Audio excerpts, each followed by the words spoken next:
मुद्दा है वर्ग 3। आखिर ये वर्ग 3 का मुद्दा अब क्यों गरमा रहा है? पहले इस मुद्दे की बारीकी को जरा समझते हैं, फिर आगे बात करेंगे ये वर्ग 3 वाला मुद्दा है क्या। तो जैसा कि आप सभी को पता है, मार्च 2020 के अंदर एमपीटेट वर्ग 3 का पेपर होता है और पेपर में 50% और 60% की योग्यता रखी गई थी। अगर आप इतने नंबर लाते हो तो आप सीधे चयनित हो जाओगे। और फिर यहां पर बात उठकर आती है आदिवासी समुदाय के बच्चों की। आदिवासी समुदाय के, एसटी समुदाय के बच्चों की मांग क्यों उठकर आती है, ये इस बात को भी आपको समझना पड़ेगा।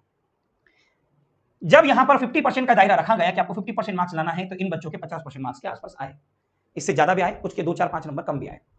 पर हुआ यह कि जब रिजल्ट आया और काउंसलिंग हुई और भर्ती करना है, तब पता चला कि आदिवासी की 3000 सीट क्या रह गई, खाली रह गई। ये 3000 सीट क्या रह गई बेटा, खाली रह गई। और इसके साथ वे विद्यार्थी जिनका ग्रेजुएशन, जिनका मान लो कि सारा चीजें कंप्लीट थी, पास तो थे, चयनित तो थे, ये चयनित थे, पर इनके पास डिग्री कभी लेट आई, इन बच्चों की डिग्री लेट आई, या फिर कोई 21 वर्ष की आयु पूर्ण नहीं कर पाया, 21 वर्ष की आयु पूर्ण नहीं कर पाया, या किसी डॉक्यूमेंट की आवश्यकता की वजह से ये लगभग 970 के करीब विद्यार्थी हैं आदिवासी समुदाय के, जिनको बाहर कर दिया गया है। इनकी समस्या यह रही कि किसी की 10 दिन डिग्री लेट आई, किसी की 10 दिन डिग्री लेट आई, किसी की 5 दिन, किसी की 8 दिन डिग्री लेट आई, या किसी का इस सत्र के अंदर अंदर अब हो जाएगी डिग्री कंप्लीट। तो उन बच्चों को बाहर कर दिया। उनको यह कहा गया कि आपकी डिग्री 23 जून तक होना थी, पर इन बच्चों की जो डिग्री है वो 3 जुलाई को बनी। ओरिएंटल यूनिवर्सिटी के कुछ बच्चे आए थे मेरे पास, करण और ये, तो 3 जुलाई बनी। केवल 10 दिन का अंतराल का नाम लेकर इन्होंने इन बच्चों को भी कर दिया बाहर। तो अब आप समझो, लगभग 4000 आदिवासी विद्यार्थियों की जो सीट है, ये 4000 आदिवासी विद्यार्थियों की जो सीट है, ये सीधी की सीधी अब जाएगी काय में, बैकलॉग में। काय में जाएगी, ये बैकलॉग में पद जाएंगे। और अगर ये पद बैकलॉग में गए तो ये पद कभी भी आपको जीवन में नहीं मिलेंगे। अब इसमें ये वो विद्यार्थी है जिनके 50% से ज्यादा मार्क्स आए थे, पर व्यापम में एक सबसे गंदा नियम है और एक रूल बना रखा है जिसका नाम है नॉर्मलाइजेशन। नॉर्मलाइजेशन मेथड की वजह से लगभग 2 से 3000 विद्यार्थी ऐसे रहे जो पास होकर फेल हो गए, जिनके किसी के 81 नंबर थे तो उनको 71 से 81 से 71 पर आ गए, किसी के 78 नंबर थे तो 78 से 68 पे आ गए, तो किसी के 9, 9, 10, 10, 12, 12 नंबर कम करके उन विद्यार्थियों को चयन परीक्षा से कर दिया बाहर। अब इन विद्यार्थियों ने यह सोचा यार कि अपने नॉर्मलाइजेशन में कम हो गया, अपन बाहर हो गए, बल्कि ये कुल मिलाकर व्यापम की रणनीति को समझे नहीं। व्यापम चाहता था कि आदिवासी बच्चा एग्जाम से बाहर हो, तो इस तरीके से 50% क्राइटेरिया रखा, वो भी कोई दिक्कत वाली बात नहीं। उसके बाद क्वालिफाई नहीं कर पाए, उसके बाद भी इन 970 बच्चों के साथ भी पीईबी ने गलत किया है। टोटल जब सेकंड काउंसलिंग आई थी तो 1155 पद थे, 1155 में से लगभग 230-35 के आसपास पदों को भरा गया था। तो कुल मिलाकर ये पद खाली हो गए, ये 4000 पद खाली हो गए। तो अब हम ये चाह रहे हैं कि हम इसे बैकलॉग में कभी भी नहीं जाने देंगे, क्योंकि हमें पता है कि अगर ये एक बार बैकलॉग के अंदर पद चले गए तो हमारे बाप दादा भी आ जाएंगे, फिर से जन्म ले लेंगे और बोलेंगे इसको जगाते हैं, तो भी ये वैकेंसी इन बच्चों के हाथ में कभी नहीं आने वाली है। तो मैं इस वीडियो के माध्यम से यह कहना चाह रहा हूं, जो भी वर्ग 3 वाले जो विद्यार्थी हैं, हम चाहते हैं कि भले 51000 की जो मांग है वो 51000 पद भी होना चाहिए, पर 51000 पद हो, इसके साथ साथ एसटी एससी का कट ऑफ मार्क्स आपको 40% करना पड़ेगा। मुख्यतः आदिवासी समुदाय के बच्चों का कट ऑफ आपको 40% करना पड़ेगा। कहां से? 50% से। अब आप कह रहे होंगे कि इनके लिए आप क्यों आंदोलन कर रहे हैं, आप क्यों कर रहे हो? तो मेरा यह कहना है कि ये वो विद्यार्थी है जो 1-1, 2-2 नंबर से रुके हैं और बाहर हो गए हैं, और लगभग 3000 से 4000 स्कूल ऐसी रहेगी जहां पर शिक्षकों का अभाव रहेगा साथियों। तो हम चाहते हैं कि वहां पर शिक्षकों का अभाव नहीं हो। ये भाई बंधु जो 2 नंबर, 4 नंबर, 5 नंबर, 8 नंबर से बाहर हुआ है, ये भी उतना ही योग्य है जितना 75 नंबर पाकर कोई बंदा क्वालिफाई होता है। तो इन बच्चों को भी वहां पर जॉब मिलना चाहिए, ये मेरा प्रश्न है। तो वर्ग 3 के जितने भी विद्यार्थी है, मेरी बात को सुन रहे हो आप लोग, आपको भी एक दिन चलना पड़ेगा भोपाल। अब आप बोल रहे सर कल चलो, परसों चलो। नहीं, कल परसों नहीं जाऊंगा मैं। क्यों नहीं जाऊंगा ये भी बता देता हूं आपको। जब तक हमारे पास संख्या बल नहीं होगा, ये 4000 विद्यार्थी हैं, कम से कम 6-7 हजार अगर आप लोग नहीं होते वर्ग 3 वाले, तब तक मुझे नहीं लगता है कि इस मांग को भी आगे रखना चाहिए और हमें लड़ना चाहिए। आप लोग क्या सोचते हो कि यार सर है, सर करेंगे काम, और इंदौर में कुछ साथी गण हैं, आपने उनके भरोसे जिम्मेदारी छोड़ दी कि यार ये लोग लड़ेंगे और ये लोग काम करेंगे, तो हम लोग तो बस देखेंगे। पर मैं ये चाहता हूं साथियों कि अगर वर्ग 3 के अंदर अगर ये 51000 पद कर रहे हैं, हमें तैयार, साथ में खड़े, एक पैर पे खड़े करना चाहिए 51000 पद। पर मेरे जितने भी आदिवासी भाई बंधु हैं, उनके लिए ये होना चाहिए 40%। इतना होना चाहिए 40% एसटी एससी के लिए।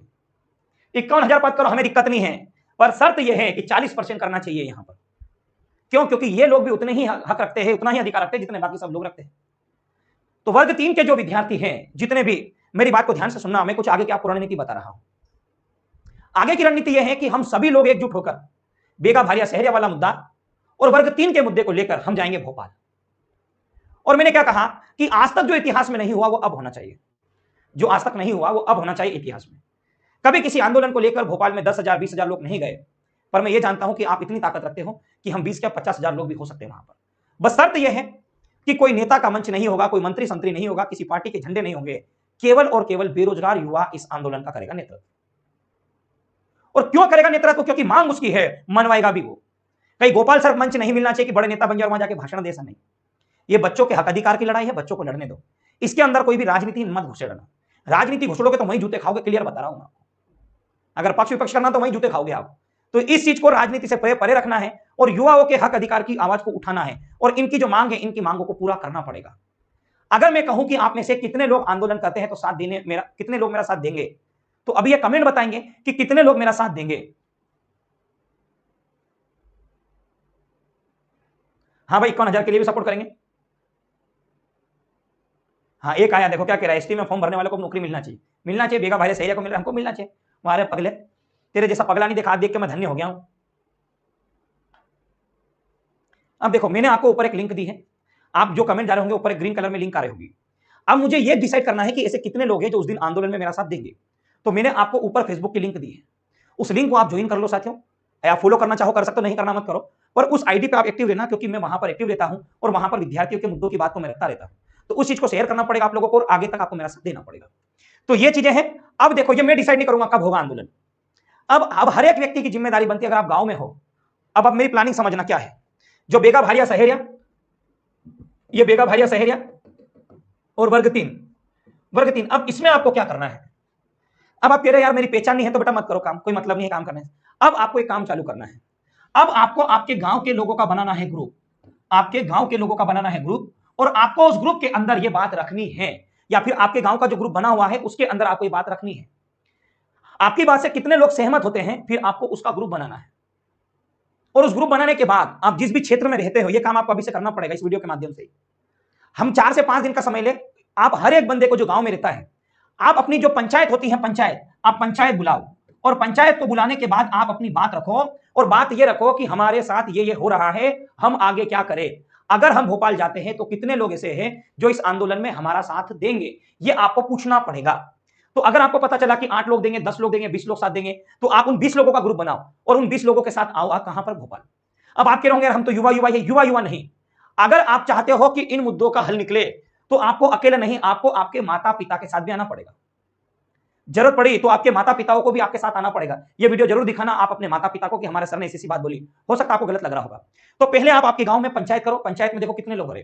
पंचायत के बाद आप देखो कि तहसील लेवल पर आपसे कितने लोग जुड़ रहे हैं। हर एक गांव से एक बंदा दूसरे से कनेक्ट रहेगा। तो तहसील में कितने लोग मिल रहे हैं, कितने लोग ग्रुप बनाकर इस मुहिम में आगे हमारा साथ देना चाहते हैं, ये आपको देखना पड़ेगा। एक गांव से 5-5 लोग भी होंगे तो मुझे लगता है कि तहसील के अंदर अगर 40-50 भी अगर गांव आते होंगे, 30-20 गांव भी आते होंगे, तो 250, 300, 400 लोगों का एक अच्छा ग्रुप बन सकता है। फिर तहसील के बाद अगर हम आगे निकलेंगे तो तहसील के बाद हम कवर करेंगे जिला। क्या कवर करेंगे? जिला। हम यह देखेंगे कि जिले स्तर पर हमारे कितने लोग सक्रिय हैं। और अब जो मेन बात बता रहा हूं, बात ध्यान से सुनना। हर एक तहसील में आपको देखने को मिलेगा दोस्तों, हर एक तहसील में आपको कॉलेज देखने को मिलेगा। क्या देखने को मिलेगा? कॉलेज। और उस कॉलेज में हमारे आदिवासी भाई बंधुओं और विद्यार्थियों के बने रहते हैं हॉस्टल। क्या उस तहसील के हॉस्टल के बच्चों को आप इतना जागरूक कर सकते हो जो 12वीं पास है? क्या आप उनको ये 2 मुद्दे बता सकते हो, बेगा भारिया सहेरिया और वर्ग 3 वाला? अगर आप इन बच्चों को समझा सकते हो तो आप इनको पहले जागरूक करो, और इनको जागरूक करने के बाद इनसे आश्वासन लो कि क्या अगर हम इसके खिलाफ लड़ेंगे तो क्या आप लोग हमारा साथ दोगे। अगर ये बोलते हैं कि हमारा साथ देंगे, उस दिन हम निकलेंगे बाहर। पर यह शर्त यह है साथियों, ट्राइबल्स का एक एक हॉस्टल के अंदर ये जानकारी आपको देना पड़ेगी कि हम इस दिन जा रहे हैं। साथियों, अब आप ये सोच रहे होंगे सर पैसा कहां से लाएंगे? पैसा नहीं हमारे पास। दोस्तों, मैं समझ रहा हूं आपकी मजबूरी, आपके पास पैसा नहीं है, आपके पास पैसा नहीं है, पर आप मेरी बात को ध्यान से सुनना दोस्तों। यह हमारी जिंदगी की आखिरी लड़ाई भी है। अगर हमको यहां पर सफलता मिल गई तो नौकरी मिलेगी, अगर यहां सफलता नहीं मिली तो जीवन में कभी भी नौकरी नहीं मिलेगी। यह बात है। अब आप कैसे बनाओगे, ये कैसे तैयार करोगे? पहले गांव से पकड़ो। गांव में 5 लोग हैं, आप मेरे इस वीडियो को काट पीट कर लो, जो करना चैनल पर डालना डालो। मैंने आज तक कभी किसी को कॉपीराइट क्लेम स्ट्राइक कभी नहीं देना दूंगा। जिसको ये वीडियो डालना डालो अपने चैनल पर। ये जो बात मैं बोल रहा हूं ये बात जाना चाहिए, नहीं तो पता चला आपने कि मैं जो बात रख रहा हूं वो बात आप काट के रख दो, तो वो ऐसा नहीं करना बेटा आपको। तो ये क्या कहा मैंने, आपके गांव में आप बात करो, गांव से आप पंचायत में एक पंचायत मीटिंग करो, 2 दिन में कल या परसों मीटिंग करो। आप सरपंच को बोलो ये चीजें, सरपंच को समझाओ, सरपंच भी आपका साथ देगा। सरपंच के बाद आप तहसील में आओ, तहसील के जनपद बोलते जनपद में आओ, तहसील में आओ, तहसील के बाद जिले में आओ। कि जिले से अगर हम जाएंगे तो 5,000, 6,000, 2,000 लोग जा सकते हैं या नहीं जा सकते, ये रणनीति है। पर हाँ, आपको उन सभी विद्यार्थियों का और उन सभी भाई बंधुओं का साथ लेना है जो तहसील में कॉलेज में रहते हैं या फिर जिले में कॉलेज में रहते हैं, जिला में जो कॉलेज बने रहते हैं वो, और यहां पर जो एसटी के जो हॉस्टल होते हैं हमारे आदिवासी भाई बंधुओं के, उन हॉस्टल के बच्चों को यह मुद्दा बताना पड़ेगा आपको कि हमारे साथ क्या हो रहा है। आप मेरे पुराने वीडियो देख लेना, आप उनको अच्छी तरीके से बता पाओगे। इसमें वर्ग 3 का 40% बेगा भारिया शहरी वाला मुद्दा ये। अब इसमें क्या करना है, दूसरी बात और समझना, जो विद्यार्थी इंदौर के अंदर है और वाकई में उनको ये लगता है कि यार हमें इस मुद्दे पर हमारा साथ, सर का साथ देना चाहिए, या फिर आपको ये लगता है कि इस मुद्दे पर हमें सर का साथ लेना चाहिए, तो आप आगे रहिए, मैं आपके साथ पीछे खड़ा हूं। हम इस मुद्दे के लिए जोरदार तरीके से लड़ेंगे, जोरदार तरीके से लड़ेंगे। ये मैंने आपको कुछ प्लानिंग बताई है, इस प्लानिंग के तहत हमको इसमें लड़ना पड़ेगा। जिन विद्यार्थियों ने वर्ग 1 में याचिका लगाई है, जिन्होंने वर्ग 1 में याचिका लगाई है दोस्तों, 11 तारीख को आपकी सुनवाई है। हमने जो वकील किया था अमित जी, वो इस बार पहुंचेंगे। पिछली बार उनके जो जूनियर पहुंचे थे रविंद्र जी, वो नहीं, इस बार खुद अमित जी पहुंचेंगे, और उनके नाम पहुंचने से कोई डिसमिस नहीं हुई, डिस्पोज हुई थी, तो वो तो उसका कोई लोड नहीं लेना। 11 तारीख को अमित जी वहां पर जाएंगे और वो सुनवाई में शामिल भी होंगे और अपने तर्क और अपने पक्ष को मजबूती से रखेंगे भी। पर अगर ये वर्ग 1 और 2 के विद्यार्थी चाहते हैं कि हमें भी कुछ कदम उठाना चाहिए और हमें अब व्यापम को हिला के रखना चाहिए, क्योंकि देखो वर्ग 1 में आपको बाहर करने में सबसे बड़ा जो रोल रहा है वो रहा है व्यापम का। और व्यापम ने क्या करा दोस्तों, व्यापम ने आपकी परीक्षा में गलत प्रश्न पूछे हैं, और गलत प्रश्न पूछने की वजह से विद्यार्थी 1 number, 2 number, 4 number, 5 number, 8 number से बाहर हुआ है। तो इसके खिलाफ भी आप सभी लोगों को आवाज बुलंद करनी पड़ेगी। तो 1 और 2 के अंदर 40-50% वाले बच्चे हैं, वो 8 जनवरी को दोस्तों, 8 अगस्त को पहुंचेंगे भोपाल, और यहां पर हम घेराव करेंगे, किसका, पीईबी का करेंगे घेराव। तो ये बात मैंने यहां पर रखी है साथियों। अगर आपको, हाँ एक और चीज, वर्ग 2 के अंदर पद कम है, तो वर्ग 2 के अंदर जो पद कम है, वर्ग 1-2 वाले आओ, मिलते हैं व्यापम से, आ जाओ जितने भी वर्ग 1-2 वाले विद्यार्थी हैं।